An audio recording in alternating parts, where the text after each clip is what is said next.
ప్రస్తుతం కేంద్ర ఆరోగ్య శాఖ కార్యదర్శి లవ్ అగర్వాల్ మాట్లాడుతూ ఉన్నారు మీడియాతో. ఇప్పుడు లైవ్ చూద్దాం. पेशेंट्स के लिए एक रिवाइज्ड डिस्चार्ज पॉलिसी भी जारी की है। यह मिनिस्ट्री द्वारा ऑलरेडी इशूड गाइडलाइंस जो कि हमारे 3 टियर कोविड फैसिलिटीज और categorisation of patients based on clinical severity उसके साथ अलाइंड है। पहले जो क्राइटेरिया था कि या तो चेस्ट रेडियोग्राफ क्लियर होना चाहिए या 2 कॉन्जिक्यूटिव RT-PCR टेस्ट नेगेटिव होने चाहिए, उसके भिन्न होते हुए नई डिस्चार्ज पॉलिसी के अनुसार जो केसेस जो कि माइल्ड हैं, वेरी माइल्ड हैं या प्री सिम्टोमेटिक केसेस हैं और कोविड केयर फैसिलिटी में एडमिट हैं, अगर सिम्टम की शुरुआत के 10 दिनों में उनको 3 दिन तक फीवर ना हो तो उन्हें डिस्चार्ज किया जा सकता है। ऐसे समय में डिस्चार्ज से पहले टेस्टिंग करने की आवश्यकता नहीं है, लेकिन डिस्चार्ज के बाद भी 7 दिनों के लिए उन्हें होम आइसोलेशन का पालन करना पड़ेगा। इसके साथ ही जो केसेस मॉडरेट हैं और डेडिकेटेड कोविड हेल्थ सेंटर में एडमिटेड हैं, उनमें से जो पेशेंट 3 दिनों में रिजॉल्व हो जाते हैं जिनके सिम्टम, और जो बिना ऑक्सीजन सपोर्ट के रहते हैं यानी कि जिनका ऑक्सीजन सैचुरेशन अबव 95% है, ऐसे पेशेंट्स को सिम्टम्स के 10 दिनों के बाद डिस्चार्ज किया जाएगा यदि वह पेशेंट उनको कोई फीवर ना हो विदाउट एंटीपायरेटिक, उनको कोई ब्रेथलेसनेस के सिम्टम ना हो और उनको ऑक्सीजन की रिक्वायर्ड ना हो। लेकिन इसके साथ ही वह मॉडरेट पेशेंट जिनको फीवर 3 दिन में रिजॉल्व नहीं होता और वह ऑक्सीजन थेरेपी पर कंटिन्यू करते हैं, इन केसेस में पेशेंट्स को तभी डिस्चार्ज किया जाएगा जब उनके क्लिनिकल सिम्टम रिजॉल्व हो जाएं और लगातार 3 दिनों तक ऑक्सीजन सैचुरेशन मेंटेन करने की एबिलिटी हो। यह ध्यान देना चाहिए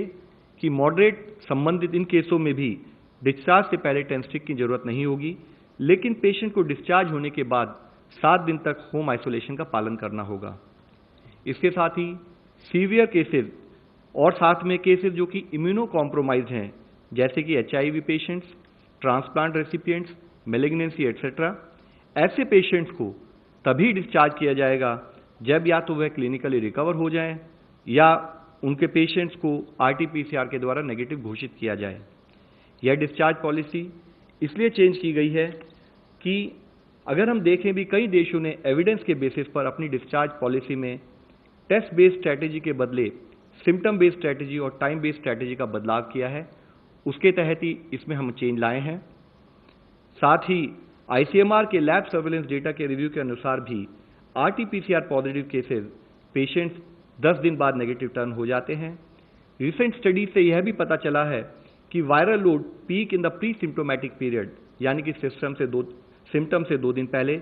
और अगले 7 दिनों में नीचे चला जाता है। यह discharge policy RT-PCR diagnose patients के लिए है। यह जानना जरूरी है कि यह डिस्चार्ज पॉलिसी होम और फैसिलिटी क्वारंटाइन पेशेंट्स के लिए नहीं है, क्योंकि क्वारंटाइन एसिम्टोमेटिक और हेल्दी पर्सन्स के लिए है जो वायरस से एक्सपोज हैं लेकिन उन्हें कोई सिम्टम नहीं दिखता है। हाउएवर क्वारंटाइन फैसिलिटी पर उनका स्टे 5 मई को जारी मिनिस्ट्री ऑफ होम अफेयर्स की गाइडलाइंस के तहत लास्ट एक्सपोजर से 14 दिन तक रहेगा और डिस्चार्ज पॉलिसी से संबंधित एक फ्रीक्वेंटली आस्क्ड क्वेश्चन भी गवर्नमेंट ऑफ इंडिया के वेबसाइट पर उपलब्ध किए गए हैं। इसी संदर्भ में मिनिस्ट्री ऑफ हेल्थ ने home isolation of very mild और प्री सिम्टोमेटिक कोविड-19 केसेस के लिए भी एक रिवाइज गाइडलाइन जारी की है, जिसके अनुसार वेरी माइल्ड और प्री सिम्टोमेटिक कोविड-19 केसेस के लिए होम आइसोलेशन पीरियड समाप्त होने के बाद टेस्टिंग की कोई आवश्यकता नहीं है। However, I would still like to reiterate a few points that those patients who are undergoing home isolation should strictly adhere to. उनको एक सेल्फ डिक्लेरेशन फॉर्म साइन करना होगा, हमेशा ट्रिपल लेयर्ड मास्क पहनना होगा, एक आइडेंटिफाइड रूम में isolation maintain करना होगा, वह जो एल्डरली हैं या जो कोमॉर्बिड कंडीशंस वाले पेशेंट्स हैं या और फैमिली मेंबर हैं उनसे दूर रहें, हेल्थ हाइजीन मेंटेन करें और अपनी सेल्फ मॉनिटरिंग करें। अगर कोई भी हेल्थ सिचुएशन डिटेरियोरेट होती हो तो वह संबंधित मेडिकल अधिकारी को सूचित भी करें। माननीय स्वास्थ्य मंत्री जी ने north eastern states Arunachal Pradesh, Assam, Manipur, Meghalaya, Mizoram, Nagaland, Tripura और सिक्किम के साथ एक वीडियो कॉन्फ्रेंस के जरिए राज्यों में कोविड स्थिति की समीक्षा की। राज्यों को